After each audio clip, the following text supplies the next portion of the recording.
Hey guys, well, while we were in Florida, we had a chance to talk with Andrew from the Tesla Plaid channel, and he shared some pretty ridiculous stuff. Andrew is one of those guys who likes to go fast. Anyone out there who wants to go fast? Anybody?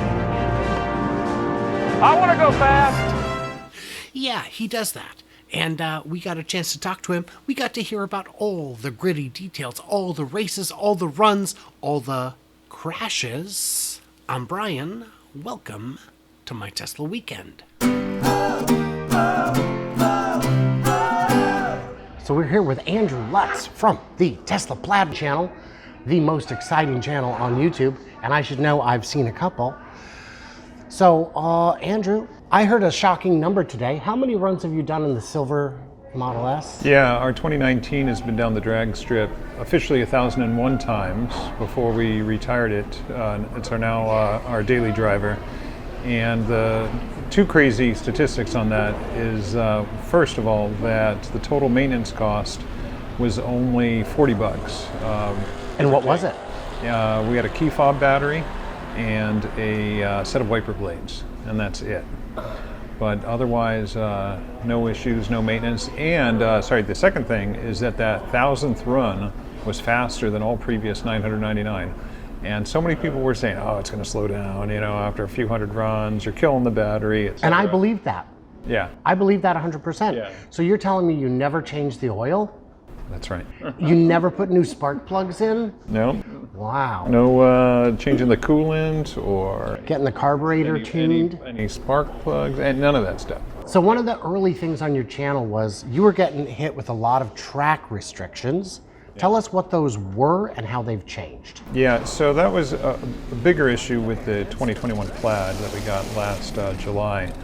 The 2019 was running mid-10s, and they weren't hitting us really with any restrictions. But with the Plaid running over 150 miles an hour, the first thing they were saying is, oh, you're going to need to get a parachute on there, anything running over 150. And many tracks, in fact, all three tracks gave me an issue locally. Bradenton, Showtime's Outlaw, but Bradenton, Orlando, and Gainesville all either told me I couldn't run under 10 seconds, or in one case they kicked my buddy out when he ran under 10 seconds. So that was pretty much all of last year. And then in February of this year, 2022, they changed the rules so that if you're in a production 2014 or newer, very specifically, and you've made no modifications to any of the safety equipment, so you can't even change your brakes, that's safety equipment. Sure. You can't swap out your seat belts, you can't change anything related to safety, then you're allowed to run down to 9.0 seconds and up to 150.0 miles an hour. Thankfully, they give you a mile an hour or two extra. Fastest pass we've ever made with weight reduction. Our back seat's taken out, our front has been gutted out, and most everything behind the two front seats is out. We've run as fast as a 915 at 150 miles an hour, 152.0 miles an hour, 152 flat. They didn't give us a hard time, 2 extra miles an hour, but we're right on the cusp of it. Rounding error. And so you could change your stereo, Yeah. you could have Cosmetic stuff. cosmetic stuff is fine. Arguably the tires and wheels, arguably. I had one track out in Orlando one time said, oh, those aren't the stock wheels, you can't run.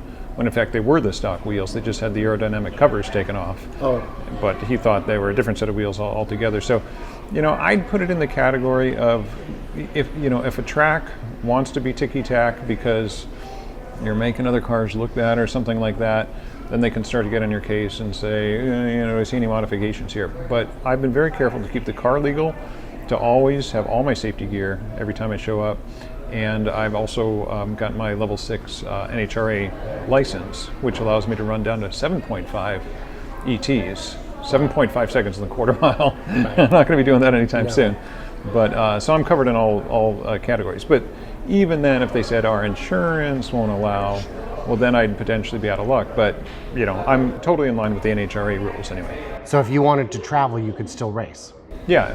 Yeah, any NHRA track. Yeah, and usually IHRA is about the same, and Outlaw is generally only a little more lenient. So like the Showtime track out in Clearwater, they're a little more lenient. It's only an 1/8 mile track, but yeah, they still enforce, fire jacket and all that stuff. I'm not suggesting that they aren't up on safety. Right.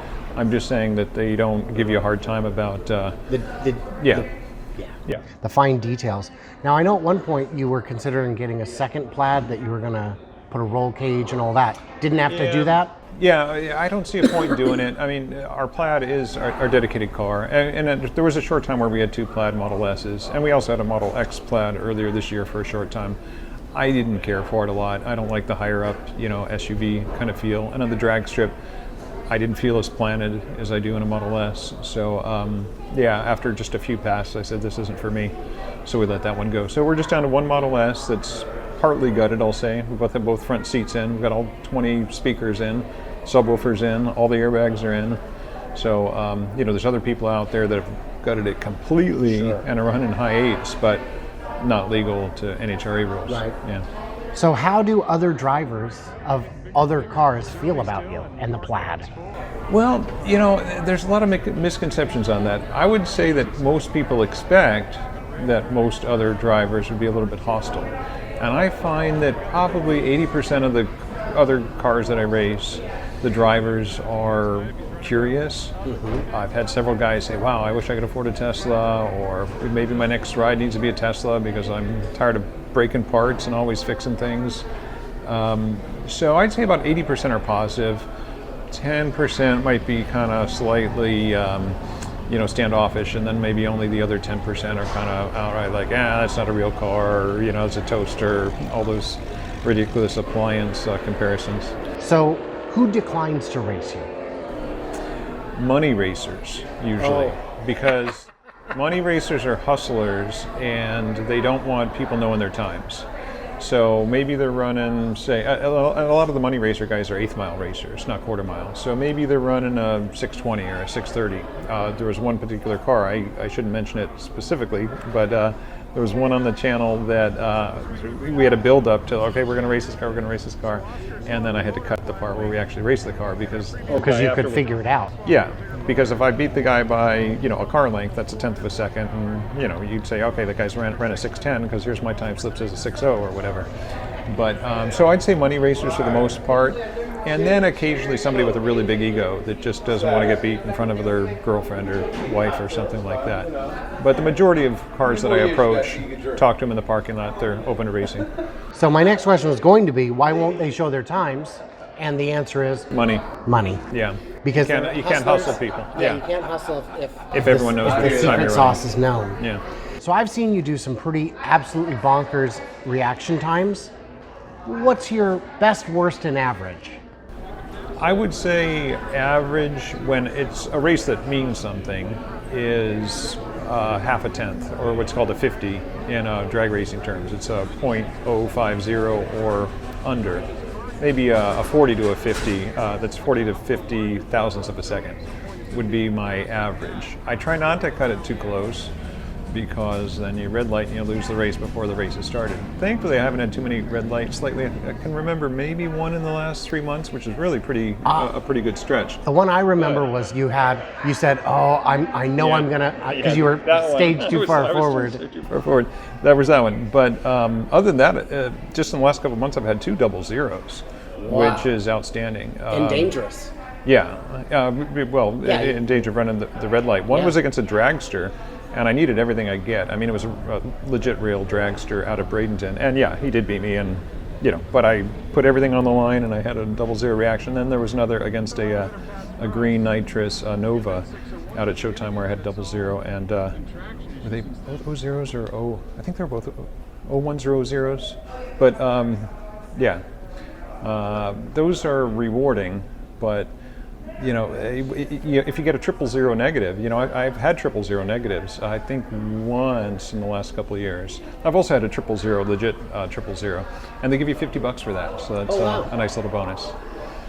How often do you encounter a non-trailered car that can beat you? I don't think with the Plaid that's ever happened. I can't think. It's only happened, it happened with the previous car rarely. It was pretty darn rarely for it to be a car that was driven to the track. But I can't think of anything that's beat the Plaid that was not trailered in. because even some of my buddies that are running like mid to low nines and like, modified red eyes, Challengers and things like that are trailing in those cars most of the time. So I think the answer is, I don't think it's ever happened. I don't think it has from my experience, but most surprising cars you've raced, any come to mind? Yeah, there's a BMW that I raced this past Wednesday, an M3 modified, out at Showtime that was running a really low 6. I think it was running like a 615, and that's pretty well unheard of. And that car might have been driven to the track, and under the right circumstances, that car could have beaten us if I didn't have a perfect pass, or if the reaction times were skewed in his favor. But yeah, that was a pretty surprising car. But it's not the first time we've seen that car. We saw the car run 10s out of Bradenton last year, but it just keeps getting faster. They just get more and more boost. And there's also a new Supra. I forget what they call that model. It's the one that's co-designed between Toyota and BMW. And it's also down in the low 6s now. And I'm pretty sure he drives that to the track.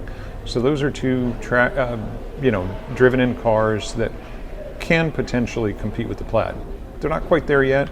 And since I've taken my seats and stuff out of the back, I'm about 2/10 faster than them. What do you think your car would run if you smoked your tires before you did your pass? Not that much faster. In fact, I can say for certain none faster from the standpoint of if you get a well-prepped track and you get perfect traction, then more traction isn't going to buy you anything additional. The car is only going to put out what it does. So my best 8th mile so far has been a 593, best quarter mile 915, and those were without a burnout. And had I done a burnout and had perfectly sticky Mickey Thompson tires on there, those two passes might have only been slower. Because think about it, if you're going down the track and you're on flypaper or something, at some point you can have too much traction and it slows you down. Good point. So it's that fine line of launch traction, yeah, you want that, but then once you're rolling, you don't want to have all that rolling resistance. You want to be on rails at that point. Yeah. Walk us through the accident. Oh yeah, that one was rough.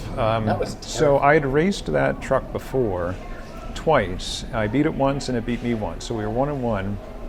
And coming into that race, what I didn't realize is that the driver of that truck wasn't the regular driver. It was his dad that was driving it. And, it's just an unfortunate thing at the track that a lot of the experienced guys will tell you, once you get off your throttle, especially late on the track, or if you're having any kind of issues, you don't stab it again. You don't get back in your throttle.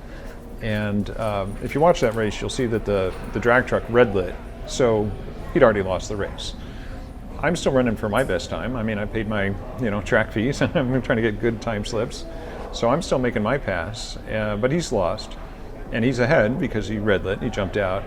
And he got really close to the wall. He was on the right-hand side, he got really close to that right-hand wall, and he got completely out of the accelerator. You can hear it. You can hear him get out of the engine entirely. And he starts to steer it back towards the middle of the track. And then he steps on it again. And I knew immediately there was trouble. And I had to make a quick decision. Do I want to slam on my brakes and try to stop before him, or do I want to keep going and try and get past him?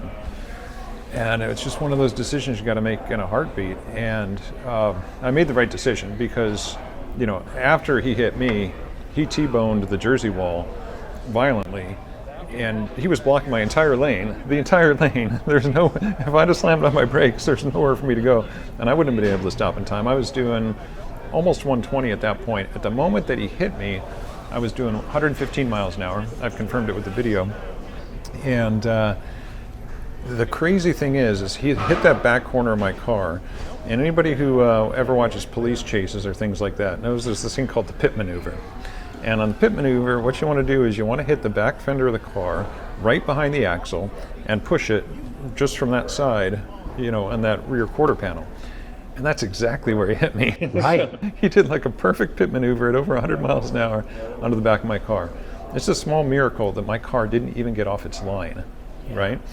Now, he glanced off. He hit the wheel first, the rear passenger side wheel, could see the damage on the wheel.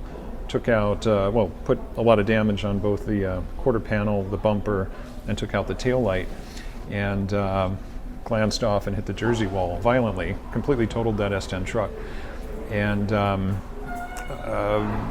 the time I stopped at the end of the track, the emergency responders were already there, because they're always queued up right at the starting line to chase down any kind of an accident. And they were quick. I mean, 30 seconds maybe, because I got to the end of the runoff, turned around, and they were already there. So amazingly fast. Some people say, "Oh, why didn't you go out to?" I'm not an emergency responder, right. And I'm also. And I'd be getting in the way and whatever. So it wasn't my job, responsibility, situation, or whatever. I mean, if I was out street racing, but I don't street race. That's the whole reason I wouldn't consider street racing. You don't have ambulances standing by when you're street racing. But it was ugly. Now, the unfortunate thing afterwards is that it did come completely out of pocket. And, I'm not going to, I mean, we're all adults out there, and we all acknowledge, that it's dangerous and things can happen.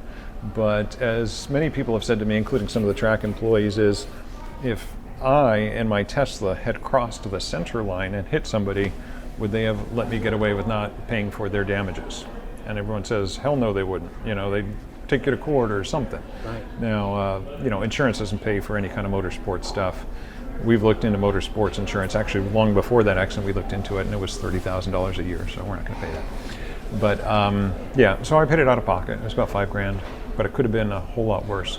And that's one of the reasons that I lean towards eighth mile racing as opposed to quarter mile, because I don't need to be going 150 plus miles an hour 1,500 times in the last 3 years. I make about 500 drag strip runs a year. I've made about 500 in the Plaid since I got it last summer. And 150 miles an hour, it's dicey. If that truck had hit me at 150, I'm not sure I would have stayed on my line, because cars get lighter on their feet at that kind of speed, air underneath and all the rest of it. But 115 miles an hour, a small miracle that my car barely budged. Yeah, and I think it's also a testament to the traction control maybe, but there's also some luck in there. Yeah.